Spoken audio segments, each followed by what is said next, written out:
ഹരേ കൃഷ്ണ. രാധേ രാധേ. ദൈവങ്ങളെ സ്വപ്നം കണ്ടാൽ എന്താണെന്ന് നമുക്ക് നോക്കാം.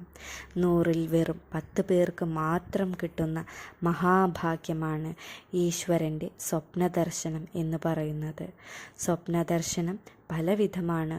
ഒന്ന്, നമുക്കുണ്ടാവുന്ന ദോഷത്തെ കാണിക്കുന്നു. ഭഗവാന്റെ ദർശനത്തിലൂടെയാണ് അതുണ്ടാവുന്നത്. ഇല്ലെങ്കിൽ ചില സ്വപ്നങ്ങൾ വരാൻ പോകുന്ന നല്ല കാലങ്ങളെയാണ് ഈശ്വരൻ്റെ സ്വപ്നദർശനം കൊണ്ട് സൂചിപ്പിക്കുന്നത്.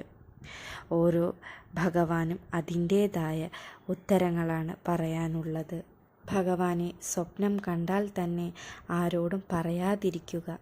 മറ്റൊന്നും ചെയ്തില്ലെങ്കിലും ഏത് ഭഗവാനെയാണോ അല്ലെങ്കിൽ ഏത് ഭഗവതിയെയാണോ സ്വപ്നദർശനം കിട്ടിയാലും അവരുടെ ക്ഷേത്രത്തിൽ പോയി ദർശിക്കുന്നത് അത്യുത്തമമാണ്. അതിലൂടെ തന്നെ ദേവീദേവന്മാരുടെ അനുഗ്രഹം ഉണ്ടാകുന്നു. വീഡിയോ മുഴുവനായും കാണാൻ ശ്രമിക്കുക. ഉപകാരമായാൽ ലൈക്ക് അടിക്കുക, മറ്റുള്ളവർക്ക് ഷെയർ ചെയ്യുക. ഇനി ഭഗവാന്റെ നാമത്തിൽ തന്നെ നമുക്ക് തുടങ്ങാം. ശ്രീകൃഷ്ണ ഭഗവാനെ സ്വപ്നദർശനം ഉണ്ടായാൽ എന്താണ് ഫലം എന്ന് നമുക്കിനി നോക്കാം.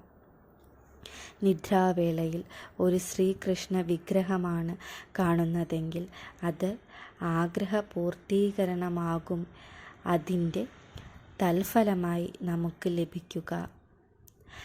നമ്മൾ അതിയായി ആഗ്രഹിച്ച് ഭഗവാൻ കണ്ണനോട് പ്രാർത്ഥിച്ചതിൻ്റെ നടക്കാൻ പോകുന്നു എന്ന് ഭഗവാൻ കാണിച്ചു തരുന്നതിൻ്റെ സൂചനയാണ് ഈ വിഗ്രഹ സ്വപ്നദർശനം.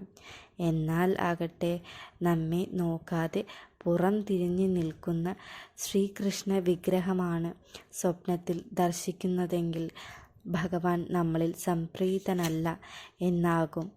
ചിലപ്പോൾ കണ്ണൻ്റെ ഒരു കുസൃതി ആകും കേട്ടോ. അപ്പോൾ നിങ്ങൾ ചെയ്യേണ്ടത് ആരോടും ഈ സ്വപ്നത്തെക്കുറിച്ച് പറയാതിരിക്കുക. ഉണ്ണിക്കണ്ണൻ്റെ ക്ഷേത്രത്തിൽ പോയി ദർശിച്ച ശേഷം ഭഗവാന് ഇഷ്ടവഴിപാടായ പാൽപായസമോ വെണ്ണ നിവേദ്യമോ കഴിപ്പിക്കാവുന്നതാണ്. കണ്ണൻ്റെ ക്ഷേത്രം അടുത്തില്ലെങ്കിൽ വിഷ്ണു ഭഗവാന്റെ ക്ഷേത്രത്തിൽ പോയി ദർശിച്ച് ഭഗവാന് ഇഷ്ടവഴിപാട് നൽകാവുന്നതാണ്. അതുവഴി ഭക്തർക്ക് ഉണ്ടാകുന്നത് കണ്ണനെ സംപ്രീതപ്പെടുത്തലാണ്, അല്ലെങ്കിൽ കണ്ണൻ്റെ പിണക്കം മാറ്റലാണ്. ചിലപ്പോൾ നമ്മൾ അറിയാതെയോ അറിഞ്ഞോ ചെയ്ത ഒരു തെറ്റ് ഭഗവാൻ ഈ പ്രവൃത്തി ഇഷ്ടപ്പെട്ടിട്ടില്ല, ഇല്ലെങ്കിൽ താനിതിൽ അതീവ ദുഃഖിതനാണ് ഈ പ്രവൃത്തി കൊണ്ട് എന്ന് അറിയിക്കാനാകും. തിരിഞ്ഞു നിൽക്കുന്നതോ ഭഗവാൻ നമ്മെ നോക്കാതെ തിരിഞ്ഞു നിൽക്കുന്ന വിഗ്രഹം സ്വപ്നം നമ്മൾ കാണാനുള്ള കാരണം. തെറ്റ് ഏതാണോ അത് തിരുത്താൻ ശ്രമിക്കുക. ഇതിലൂടെ ഭഗവാന്റെ അനുഗ്രഹം ഉണ്ടാവട്ടെ. സർവം ശ്രീകൃഷ്ണാർപ്പണമസ്തു. രാധേ രാധേ.